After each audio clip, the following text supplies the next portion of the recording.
053 226 058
ก็จะเป็นพวกลัทธิที่ต่างๆซึ่งต่างคนก็ต่างที่จะขยันหาศิษยานุศิษย์หรือว่าลูกศิษย์ลูกหาพรรคพวกเข้ามาเป็นพวกของตัวเพื่อเสริมความแข็งแกร่งนะครับความแข็งแกร่ง ของลัทธิซึ่งเราได้มีความสนใจ ศึกษาเกี่ยวกับลัทธิเราก็จะเห็นความแปลกประหลาดมหัศจรรย์มากมายมีการดำเนินกิจกรรมของลัทธิไปต่างๆนานามันเหมือนกับว่าสมัยนั้นมันเป็นสิ่งที่มนุษย์กำลังจะควานหาความสุขมันก็มีหลายเป้าหมายนะครับความสุขจริงๆแล้วความสุขนี้เป็นพื้นฐานของมนุษย์ที่จะควานหาที่จะพากันไขว่คว้าเพราะเป็นสิ่งที่มันดีคิดเมื่อไหร่คนเราถ้ามีความสุขนี่นะอยู่ไหนนี่จะน่าจะยิ้มแย้มแจ่มใสดีแต่ถ้าไม่มีความสุขแล้วหน้าก็จะหม่นหมองหน้าก็จะไม่มีสง่าราศีดังนั้นลัทธิในสมัยก่อนนี้จึงสร้างอาณาจักรของตัวเองให้ยิ่งใหญ่ไพศาลยิ่งมีความยิ่งใหญ่เท่าไหร่แล้วชื่อเสียงก็จะกระจรกระจายไปทั่วเอาชนิดที่ว่าทั่วล่าทั่วแผ่นดินทั่วโลกดังนั้นจึงเป็นสิ่งที่ในหลายมุมก็น่าศึกษาหลายมุมก็เมื่อศึกษาไปแล้วไม่รู้จะศึกษาไปทำไมเสียเวลาก็มันเป็นบางทีมันเป็นวิธีการที่เราไม่ต้องไปทำตามแต่ว่าเรารู้ไว้ก็ใช้ว่าก็ดีเหมือนกันรู้ไว้อย่างนั้นแหละว่าแนวนโยบายหรือว่าแนวทางของลัทธินั้นเขาจะมีอย่างไรแล้วก็สามารถที่จะทำให้มนุษย์ได้รับความสุขจริงหรือเปล่าครับจนในที่สุดก็เมื่อพัฒนาจากลัทธิก็เข้ามาสู่ศาสนาก็คือต่างคนต่างพัฒนาถึงแก่นแท้ของศาสนาของตัว ก็ เข้า เข้าทำนองที่ว่ามีโปรโมชั่นมีการนำเสนอ ต่างๆมากมายลำดับขั้นตอนไปตามความง่ายความยากก็จากง่ายไปหายากก็ มนุษย์ก็มีหลายประเภทที่แบบง่ายๆอันนี้หนึ่งอย่างครับง่ายๆก็คืออยู่แบบง่ายๆไม่ค่อยเดือดร้อนเท่าไหร่แต่ว่าถ้าอยู่แบบอีกอย่างหนึ่งก็คือเติมคำว่ามักเข้าไปข้างหน้า มักนี่ไม่ใช่มรรคนะครับไม่ใช่มม้ารอเรือสองตัวแล้วก็คอควายหรือว่ามม้ารอหันคอควายไม่ใช่จะเป็นมักมม้าไม่หันอากาศกอไก่ตัวนี้เรียกว่ามักนะถ้าเป็นภาษาที่ใช้พูดกันสนทนาสื่อถึงกันก็เรียกว่าเป็นภาษาเหนือก็เรียกว่าชอบอย่างชอบกินอาหารก็เรียกว่ามักมักของกินของกินนี่มักแสดงว่านายนี่ชอบของของอย่างนี้เพราะนายชอบนายถึงได้กินอาหารแบบนี้แต่ถ้าบ่มักก็คือไม่ชอบเหมือนภาษาทางอีสานของมักเจ้ามักค่อยบออย่างนี้แสดงว่าคุณชอบฉันใช่ไหมเดี๋ยววันนี้เป็นภาษาพูดถึงสื่อถึงกันภาษานี้มันใช้ได้หลายอย่างนะครับเนี่ยมักถ้านำไปนำหน้านำหน้าคำว่าง่ายคำว่าง่ายตัวนี้ก็จะเปลี่ยนความหมายไปโดยที่ว่าคนละฝั่งคนละฝากคนละความหมายคนละประเด็นคนละโลกเลยคนละประเทศเลยอยู่ไม่รู้เรื่องละพูดไม่รู้เรื่องละเริ่มจะพูดไม่รู้เรื่องละเริ่มเริ่มจะไม่เข้าท่าแล้วว่างั้นเถิดนะครับเอามักไปใส่ง่ายเอามาบวกกันกลายเป็นมักง่ายอันนี้คนมักง่ายนี่ก็อยู่ที่ไหนก็ลำบากเหมือนกันแม้แต่ตัวเองก็ยังเอาตัวเองปกครองตัวเองยังไม่ได้ก็ไม่เหมาะสำหรับที่จะไปบอกให้คนอื่นไปชี้แนะไปแนะนำคนอื่นเขาไปอยู่ที่ไหนก็เดือดร้อนนะครับไม่ว่าจะเป็นใครก็ตามอยู่เป็นหน้าที่อะไรก็ตามถ้าใช้เขาบอกมักง่ายเสร็จเลยชีวิตนี้หมดความหมายเลยนะครับทีนี้เมื่อความมักง่ายหรือว่าอะไรต่างๆเนี่ยไม่ว่าจะเข้าไปสู่เป็นหลักสูตรหรือเป็นเนื้อหาของลัทธินั้นๆหรือว่าศาสนานั้นๆแล้วเนี่ยถ้าเป็นศาสนาที่แบบพูดความจริงออกมาว่าเราเป็นคนมักง่ายเราก็ยอมรับว่าเราเป็นคนมักง่ายเธอเป็นคนมักง่ายเธออย่าไปเพิ่มอย่าไปรีบโกรธฉันนะเพราะเธอมีความบกพร่องอย่างนี้จริงๆถ้าเขาเป็นคนที่มีทิฏฐิเสมอกัน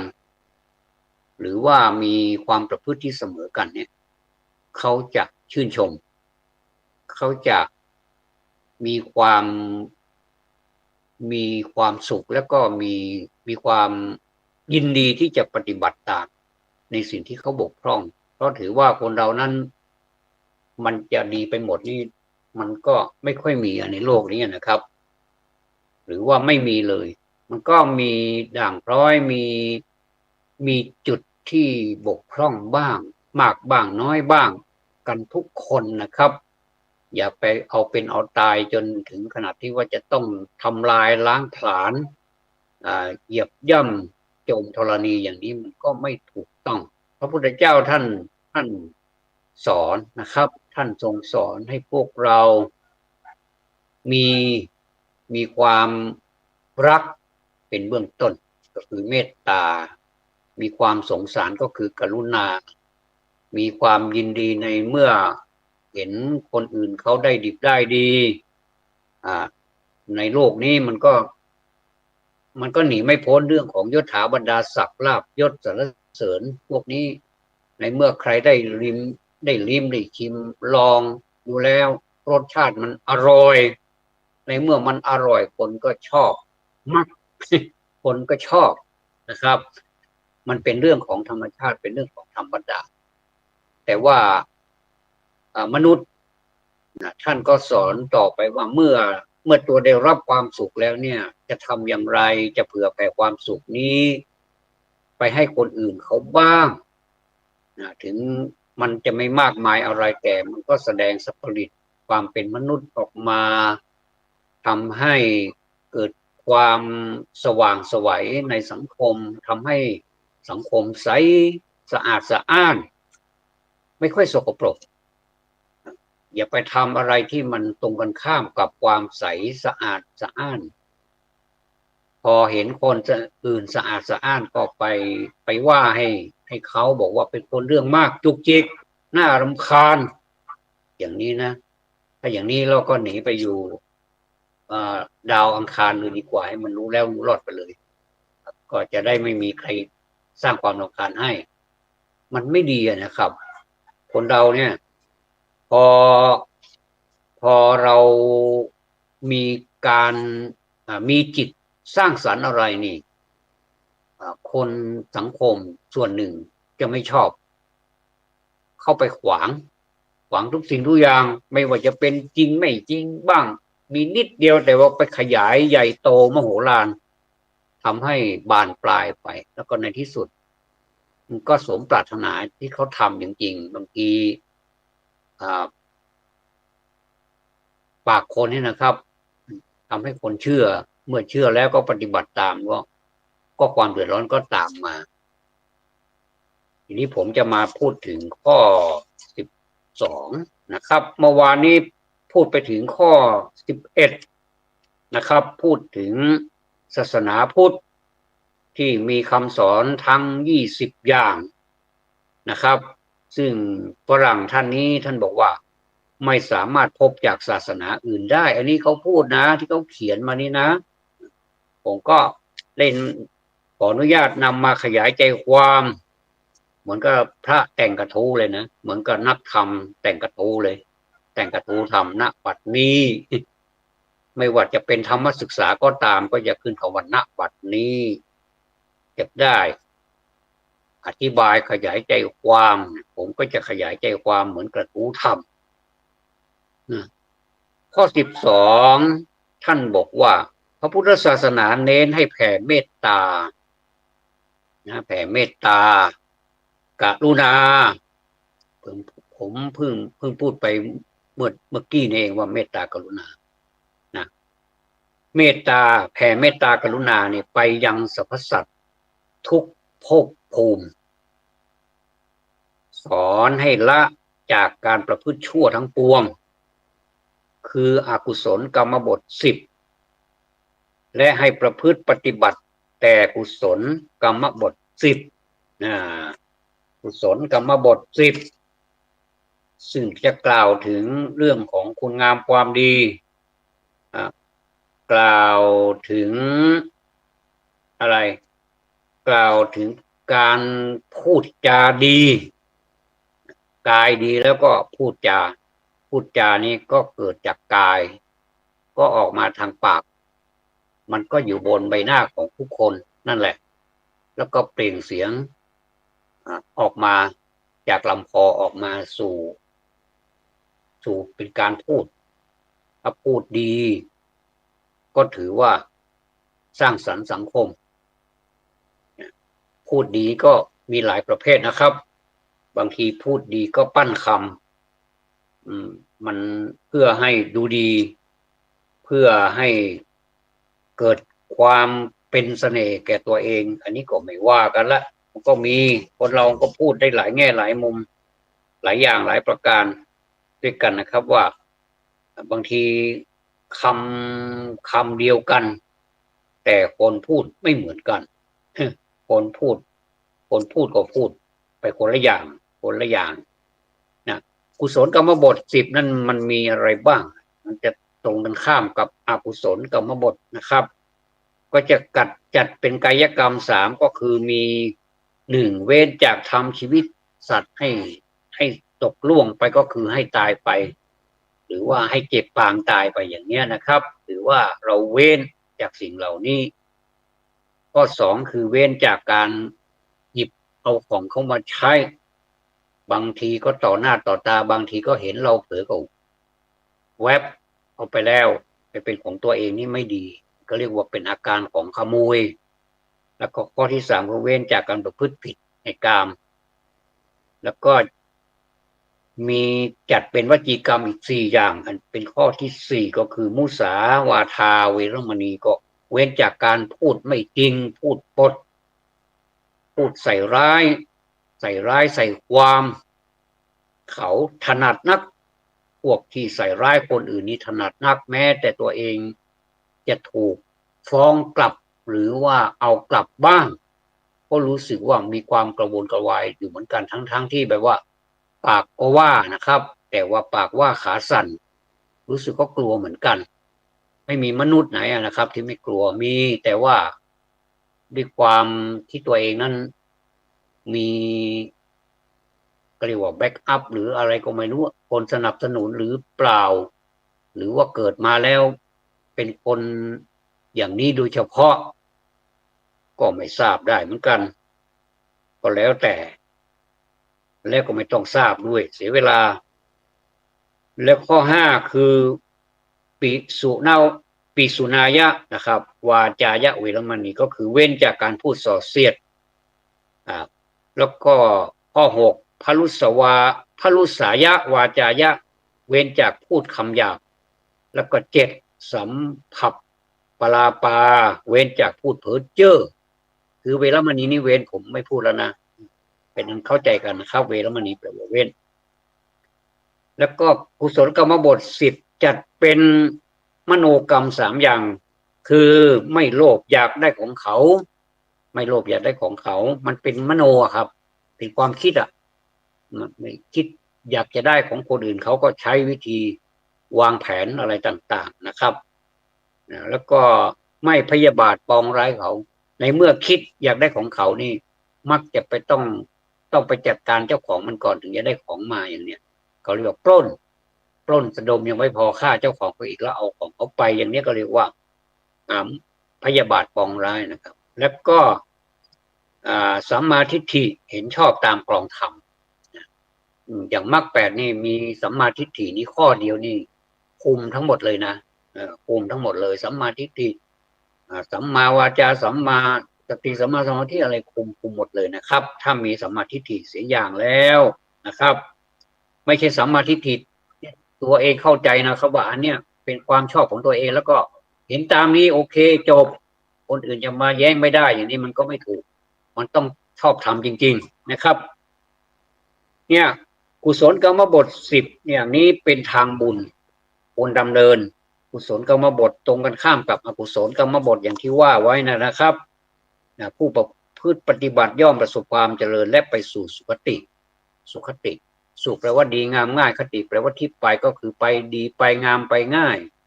ไม่มีอะไรขัดขวางนะครับสะดวกสบายไปเสียทุกอย่างอันนี้แหละท่านได้กล่าวไว้นี่นะครับให้เว้นจากอกุศลกรรมบทสิบแล้วก็ให้ประพฤติปฏิบัติแต่กุศลกรรมบทสิบขอทบทวนอีกหน่อยนะครับคือกุศลกรรมบทสิบก็มีการเว้นจากการทำอย่างการฆ่าสัตว์ง่ายๆนะครับแล้วก็เว้นจากการขโมยของเว้นจากการประพฤติไม่ดีไม่งามเว้นจากการพูดเท็จเว้นจากการพูดส่อเสียดเว้นจากการพูดคำหยาบเว้นจากการพูดเพ้อเจ้อนะครับแล้วก็ไม่โลภอยากได้ของเขาไม่พยาบาทปองร้ายเขาเห็นชอบตามครองธรรมอันนี้คือกุศลกรรมบทสิบครับอันนี้อธิบายมากหน่อยนะครับข้อ13ธรรมะของพระพุทธเจ้าเสมือนแพมันไปเปรียบกันได้ยังไงกับแพครับพระพุทธเจ้าท่านเปรียบไว้หลังจากบำเพ็ญเพียรจนดับทุกข์ได้แล้วนะครับทุกคนนะหลังจากที่บำเพ็ญเพียรดับทุกข์ทั้งหมดได้แล้วหมดจดจริงๆนะครับมันก็จะอยู่เหนือบุญและบาปบุญก็ไม่ต้องบาปก็ไม่ต้อง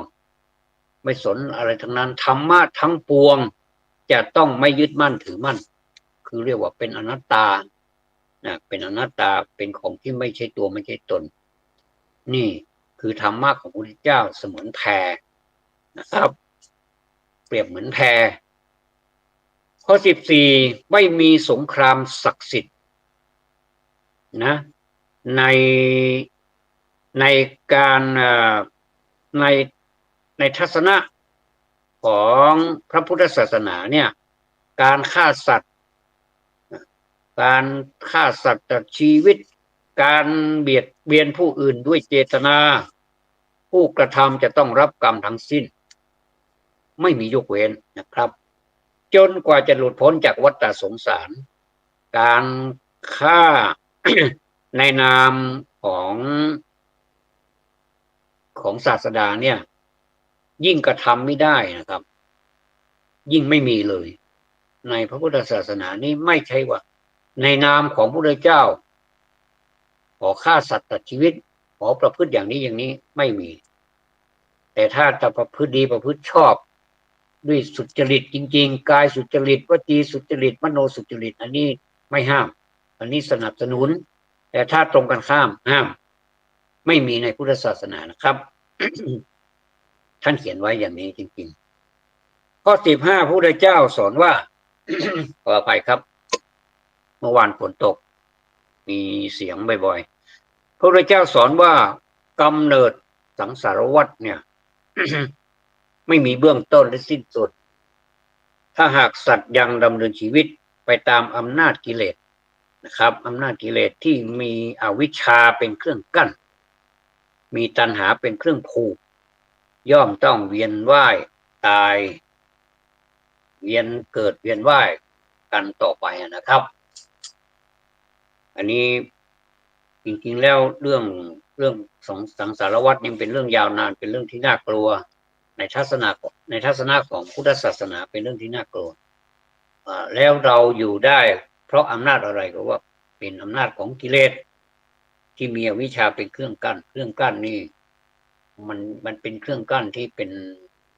แบบพิเศษที่ไม่สามารถทลายมันได้หรือว่าทลายมันยากเหลือเกินแต่พระอรหันต์ทั้งหลายก็เคยทลายมาแล้วเคยทำลายสิ่งเหล่านี้เป็นจุลมหาจุลไปเลยนะครับแล้วก็เปรียบเทียบมีตัณหาเป็นเครื่องผูกอันนี้ไม่เปรียบเทียบหรอกครับเป็นของจริงมีตัณหาก็คือความอยากได้โน่นได้นี่สารพัดนะครับก็เป็นเครื่องผูกก็ฟังชื่อก็รู้แล้วนะว่าผูกก็คือมัดแข้งมัดขามัดมือก็ยังมัดมือไม่ใช่มาข้างหน้าเนี่ยไพ่หลังอีกต่างหากทำอะไรก็ไม่ได้ก็ผูกมัดแข้งขามัดหมดเลยแล้วก็หมดสิทธิทีนี้หมดสิทธิเสรีภาพเลยไอ้หวังตายแน่เลยทีนี้ ไม่รอดนะครับคนเราก็เหมือนไอ้หวังตายแน่ไอ้หวังนะครับเพราะฉะนั้นในเมื่อเราไม่อยากตายเหมือนไอ้หวังก็ในเมื่อมันตายก็ตายทีเดียวไปเลยตายก่อนตายไปเลยอย่างนี้ศาสนาสอนไว้ตายก่อนตายเมื่อตายไปแล้วมันก็ไม่ต้องเสียดมเสียดายไม่ต้องไปเสียอกเสียใจกับซากอันไม่มีดีสักอย่างนะครับมีแต่ของที่มันเป็นปฏิกูลทั้งนั้นเลย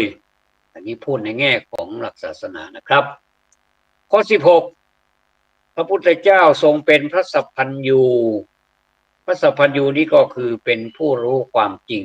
ทุกเรื่องที่ทรงอยากรู้นะครับและพระพุทธเจ้ามิใช่เทพเจ้าผู้ทรงมีอำนาจล้นฟ้าโดนบันดาลสร้างธรรมชาติต่างๆขึ้นมานี่ไม่มีนะครับไม่มีในธรรมบทไม่มีในวรรคไหนตอนไหนที่ว่าพระพุทธเจ้านี่ท่านเป็นเทพเจ้ามาเกิดเพื่อโปรดมนุษย์ในโลกนี้ไม่มีครับไม่มีอำนาจล้นฟ้าข้อ17การฝึกสมาธิสำคัญมากในพระพุทธศาสนาสมาธินะครับแม้ว่าศาสนาอื่นๆก็มีสอนให้คนมีสมาธิเหมือนกันไม่ใช่ว่ามีแต่พุทธศาสนาก็หาไม่นะแต่พระพุทธศาสนาเท่านั้นที่สอนวิปัสสนา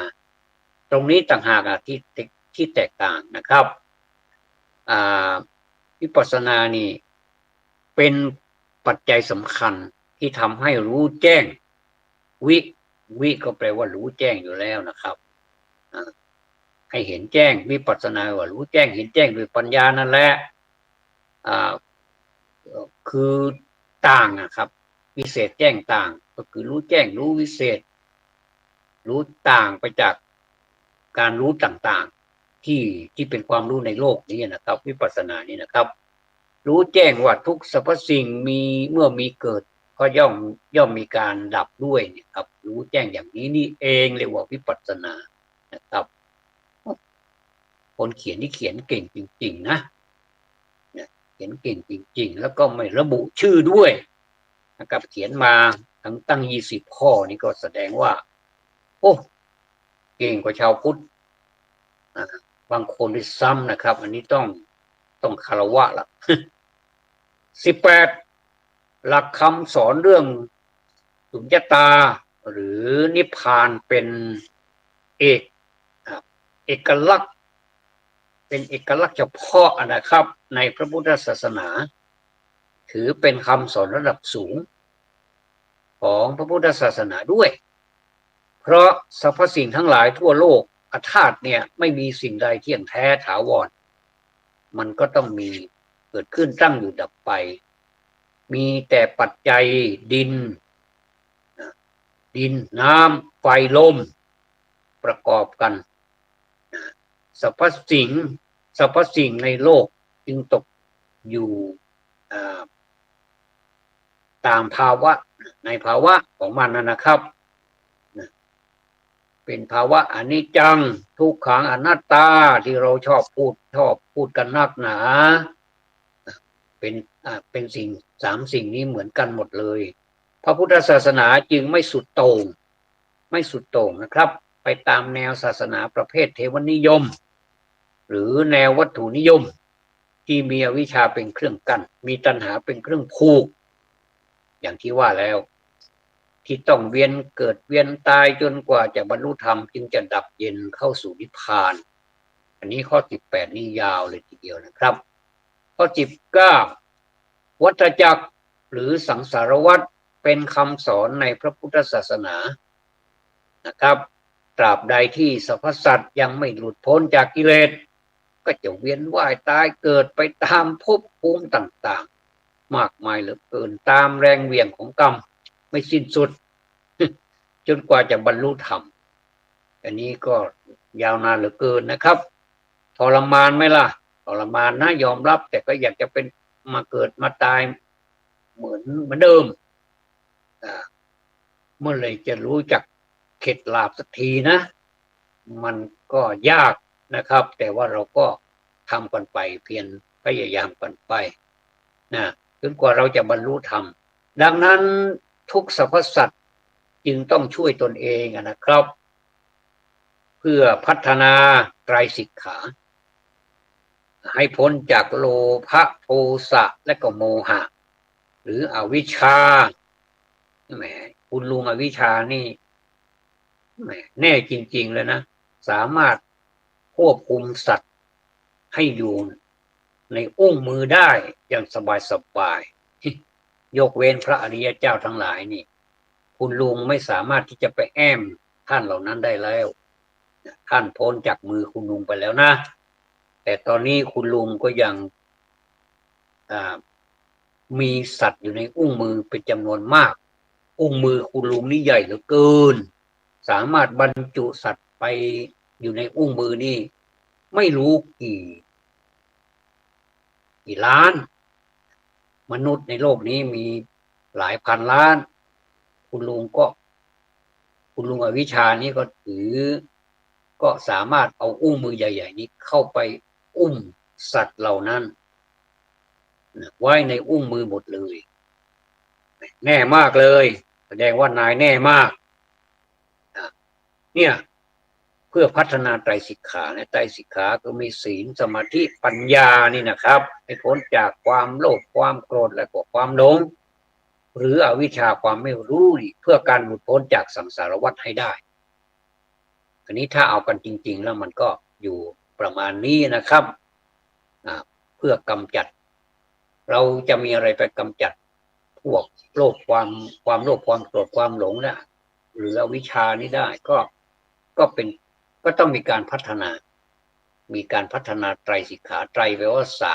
3ไตรแปลว่า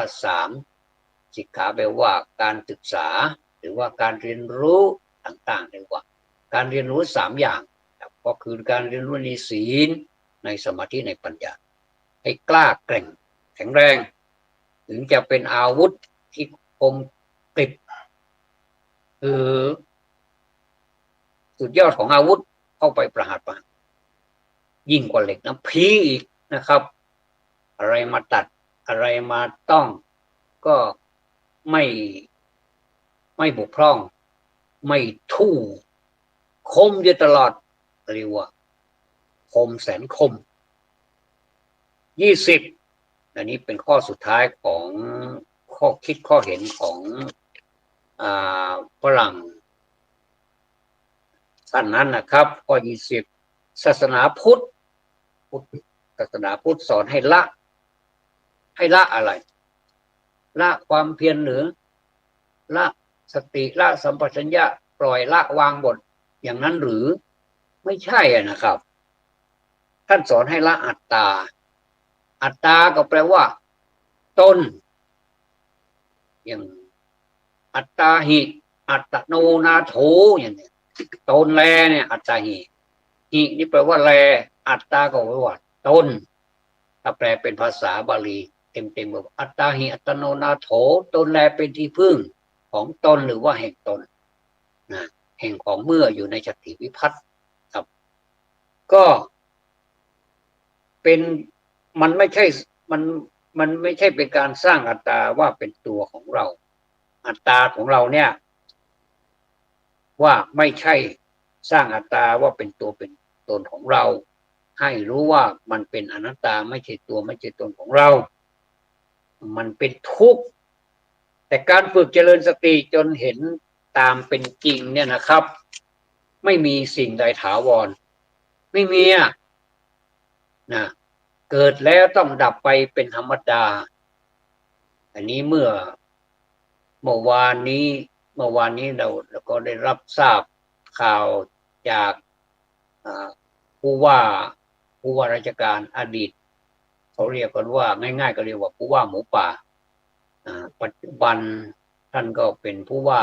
จังหวัดปทุมธานีประเทศไทยเรานี่แหละแล้วท่านก็จากไปด้วยโรคมะเร็งด้วยวัย58 ปีครับผู้ว่าหมูป่าอันนี้ก็เป็นข่าวเป็นคราวกันทั่วประเทศอาจจะไปทั่วโลกแล้วก็ได้ว่าเขาก็เสียบุคลากรผู้ทรงความรู้ภูมิธรรมมันสมองไปอีกท่านหนึ่งนี่ก็ถือว่า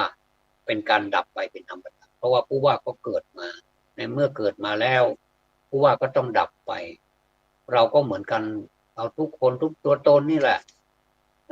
เมื่อเกิดมาแล้วมันก็ดับไปเหมือนผู้ว่าแต่ใครจะไปก่อนไปหลังก็แล้วแต่นะครับแต่สมัครใจไม่ใช่สมัครใจถึงเราไม่สมัครใจเราไม่อยากไปมันก็ต้องไปอยู่ดีเอาอย่างนี้ดีไหมเรามาทำประโยชน์ให้กับตัวเอง ดีไหมแล้วก็นอกจากทำประโยชน์แก่ตัวเองแล้วก็เราพอใจที่จะทำประโยชน์ให้แก่สังคมคนรอบข้างเราก่อนดีไหมคนรอบข้างเราถ้าเราสมมุติว่าเรามีครอบครัว มีพ่อมีแม่มีสามีมีภรรยามีผัวมีเมียว่างั้นเถอะนะแล้วก็มีลูกมีเต้าสิ่งเหล่านี้เราให้เขาก่อนให้ต่างคนต่างให้กันให้โอกาสให้อภัยให้ความเมตตาให้ความกรุณาให้ความมุทิตาให้อุเบกขาเป็นพรหมวิหารธรรมเรียกว่าเครื่องอยู่พรหมวิหารเรียกว่าเครื่องอยู่ของพรหมก็คือเครื่องอยู่ของ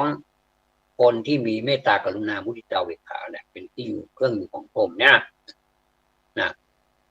ทีนี้สิ่งเหล่านี้มันเป็นสิ่งที่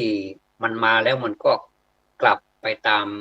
ธรรมดาของมันก็เราเดินทางไปในสักที่เนี่ยพอเราไปถึงจุดหมายปุ๊บมาถึงจุดหมายแล้วนะเราทำธุระเสร็จเรียบร้อยเราก็จะกลับแล้วนะอย่างเงี้ยนะก็เหมือนกันพอเสร็จแล้วเราก็ขับรถกลับถ้าในกรณีที่เราขับรถไปเอง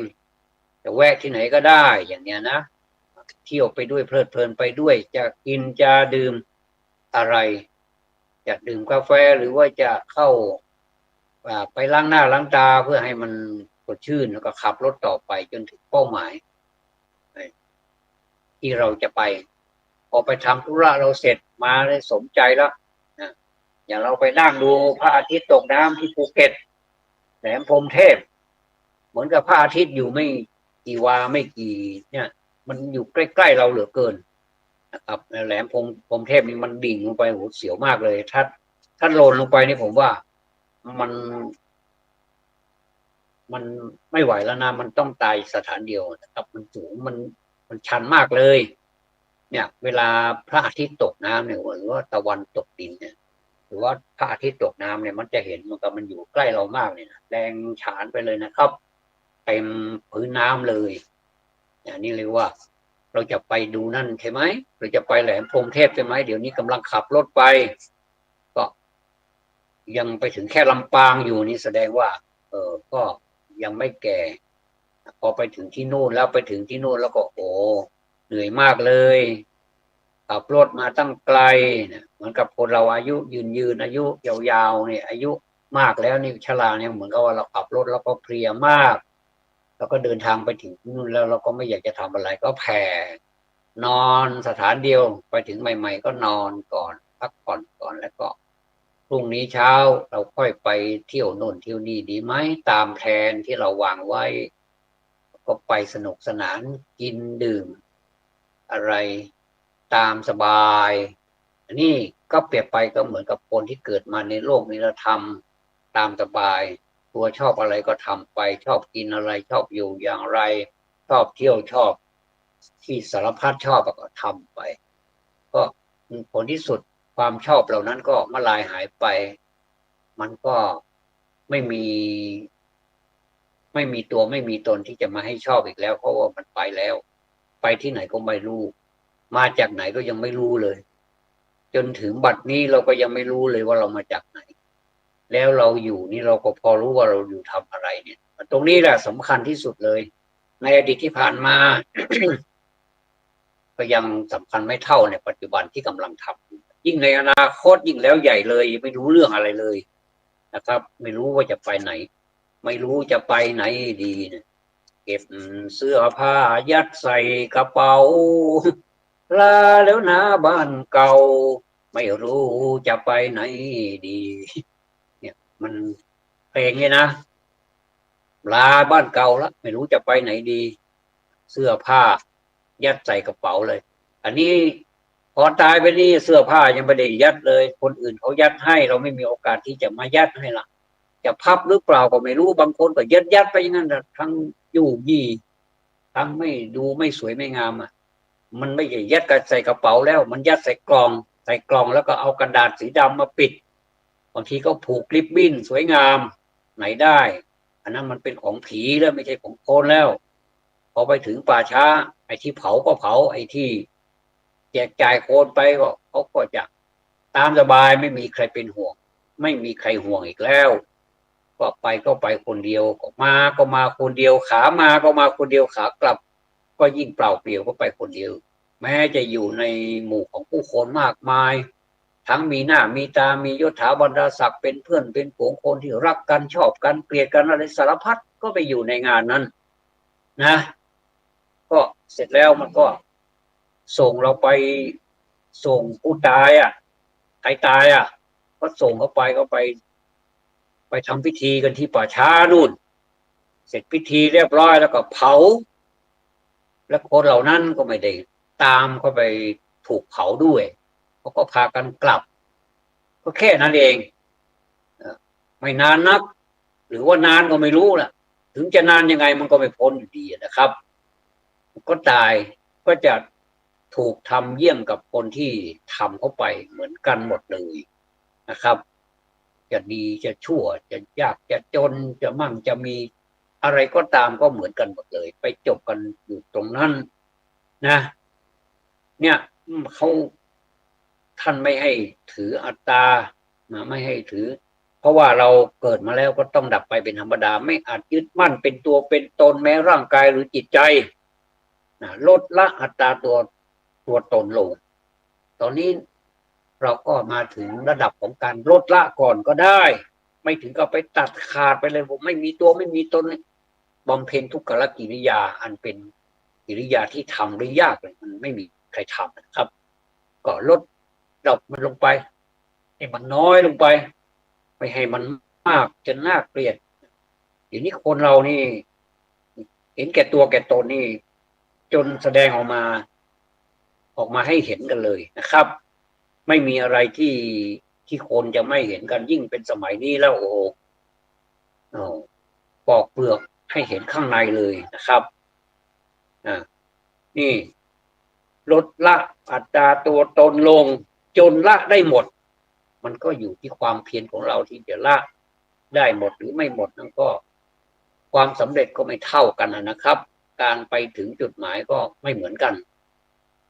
จะมีสักกี่คนจะมีสักกี่รายที่ไปพร้อมๆกันนี้มันไม่ค่อยมีนะครับมีเหมือนกันแต่มีน้อยเนี่ยละจากอะไรก็ละจากความทุกข์มันจะคือจะเป็นที่สุดแห่งทุกข์ก็คือนิพพานนั่นเองไม่ต้องวนเกิดวนตายอีกนะครับในรายนี้เขาบอกว่าไม่ทราบชื่อฝรั่งผู้เขียนแสดงว่าท่านนี้ไม่อยากจะได้ชื่อในสังคมนี้ก็มีนะที่ว่าทำอะไรเนี่ยไม่อยากจะได้ชื่อแม้แต่การศึกษาเล่าเรียนเนี่ยจะได้ปริญญาหรือเปล่าก็ไม่สนใจพอพูดถึงท่านนี้แล้วผมก็อยากจะขออนุญาตขอเอ่ยนามของท่านนะครับท่านเป็นพระภิกษุพระคุณเจ้าท่านนี้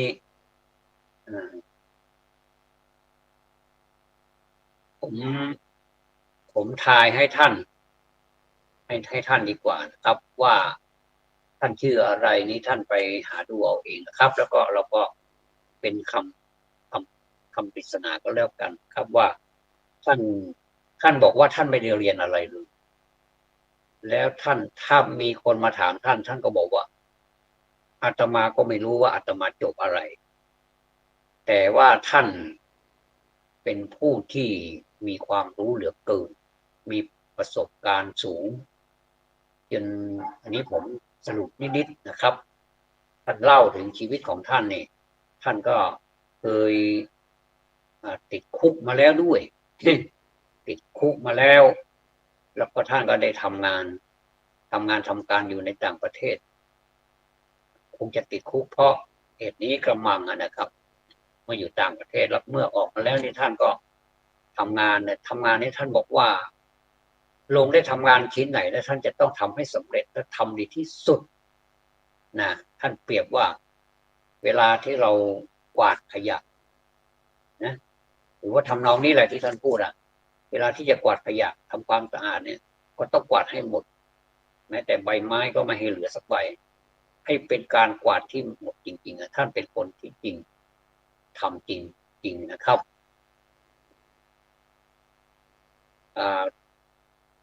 ท่านไปทายเอาก็แล้วกันนะครับสำหรับคอที่ชอบฟังธรรมะท่านก็จะที่พูดมานี่รู้แล้วรู้ก็มาบอกผมด้วยนะผมลืมไปนะครับหรือลืมหรือไม่ลืมแต่ผมก็แกล้งลืมนะครับว่าท่านผู้นั้นชื่ออะไรผมก็มารู้สึกว่าเวลาฟังธรรมะของท่านแล้วเนี่ยมันเพลินเหลือเกินเพราะว่าท่านมีหลายภาษาที่แทรกเข้าไปนะแล้วก็รู้จักจังหวะด้วยว่าท่านควรจะพูดเมื่อไหร่นะครับ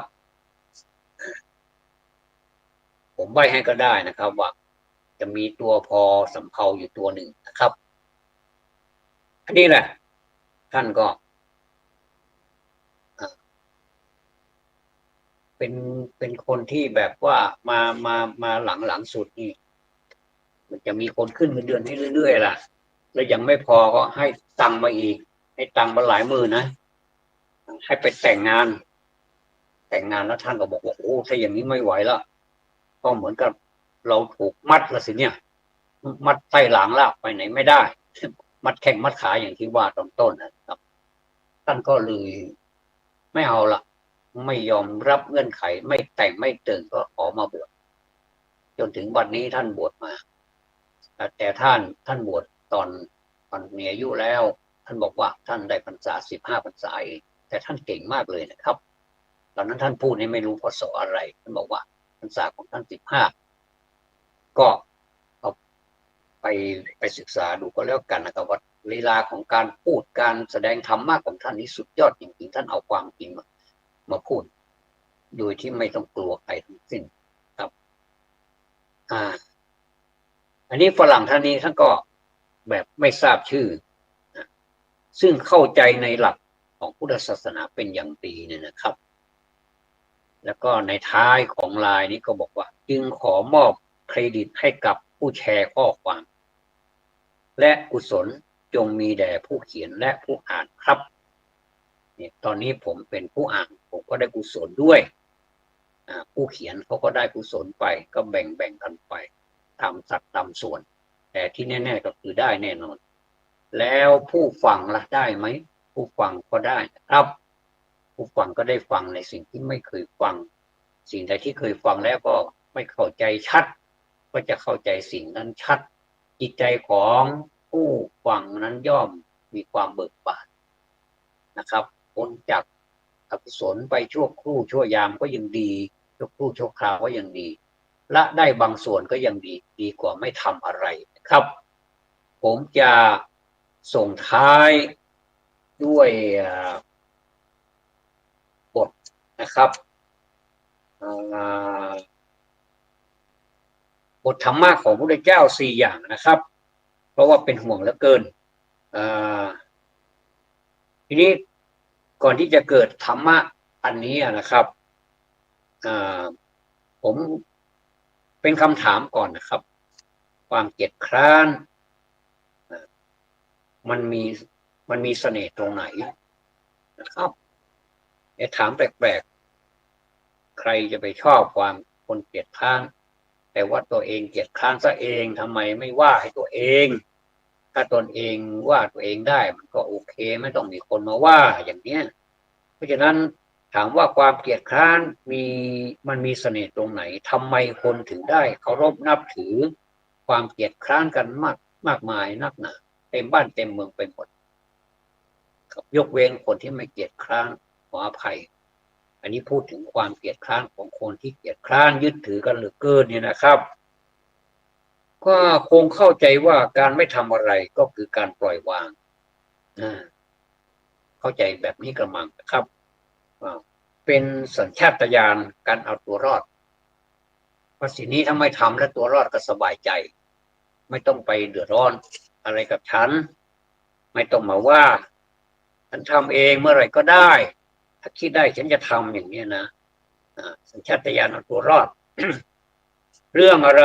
ที่จะต้องไปทำจุกจิกจู้จี้เบื่อหน่ายน่ารำคาญเนี่ยฮะเห็นด้วยในแง่การที่คิดแต่ก็เข้าใจอย่างนั้นเพราะการปล่อยวางไม่เอาธุระไม่สนใจที่จะก่อร่างสร้างตัวหรือจะทำอะไรนี้ อันนี้ก็เป็นส่วนหนึ่งของศาสนาสอนให้เราปล่อยวางหมดไม่เอาทั้งความดีไม่เอาทั้งความชั่วไม่เอาทั้งบาปไม่เอาทั้งบุญไม่เอาทั้งนั้นเลยเหมือนแพที่ว่าไปนั่นแหละนะครับศาสนาพุทธเหมือนแพทีนี้มันไม่ใช่มันคนละประเด็นมันเหมือนของอยู่ใกล้ๆกันมันเหมือนกันบางทีเอาแปรงสีฟันเอาแปรงสีฟันไปวางกับแชมพูหลอดมันก็สีขาวๆหลอดก็ใกล้ๆเคียงกันทีนี้คนตื่นจากนอนมาใหม่เนี่ยตื่นจากการนอนมาเนี่ยลุกขึ้นมาแล้วมันยังงงมึนมันเหมือนกับมันยังไม่สดใสมันไปห้องน้ำนะครับบางทีก็หลับตาไปก็มีนะครับจะมีหรือเปล่าไม่รู้ผมพูดเอานะแต่มันก็รู้จากห้องน้ำนะโดยสัญชาตญาณของมันเคยเข้าห้องน้ำมันเข้าไปแต่ตอนที่บีบยาสีฟันสิมันไม่ใช่มันไปบีบแชมพูเพราะมันอยู่ใกล้กันอันนี้แหละครับคือการขี้เกียจการเกียจคร้านการที่จะจัดว่าแชมพูก็ต้องอยู่ในอีกชั้นหนึ่งอีกที่หนึ่งก็ได้มันจะมีชั้นวางใช่ไหมครับชั้นวางนี่หาซื้อได้ง่ายราคาไม่แพงมันจะเป็นชั้นอันนี้เกี่ยวกับสุขภัณฑ์ในปากนะมีแปรงสีฟันมียาสีฟันตอนนี้แปรงสีฟันนี่เขามีกรอบเวลาใส่แล้วก็จะกันแมลงสาบบ้างกันอะไรไปตอมไปเนี่ยเวลาเราเอามา แปรงเนี่ยมันก็แปรงแมลงสาบเข้าไปด้วยมันมันก็เหมือนเอาเชื้อโรคเข้าไปใส่ปากกันนะครับนี่ไม่ฟังอีกแล้วใต้ลมเนาะก็หยิบขึ้นมามันก็ไม่รู้นะคนกำลังมันตื่นมาใหม่เนี่ยมันไม่รู้เรื่องอะมันก็บีบเข้าไปในแปรงมันเนี่ยนะมันก็ยังรู้สึกว่าทำไมมันเละๆทำไมมันไม่เหมือนเลยไม่เหมือนเมื่อวานมันเป็นก้อนนี่นะยาสีฟันนี่มันบีบออกมาแล้วมันจะไม่เละทั้งที่คิดนะแทนที่จะลืมตาดูซะหน่อยมันก็ไม่ตาเอาแปรงใส่ปากเข้าไปเลยเนี่ยนะโอ้โหดูไม่จืดเลยนะครับอันนี้เหมือนกันคนเรานี่ถ้าไม่แยกแยะอะไรมันใช่อะไรมันไม่ใช่อะไรมันเท็จอะไรมันจริงเนี่ยมันก็จะทำให้เกิดปัญหาขึ้นในสังคมเพราะฉะนั้นความเกลียดคร้านนี้มีปัญหาแน่นอนท่านไม่ต้องไป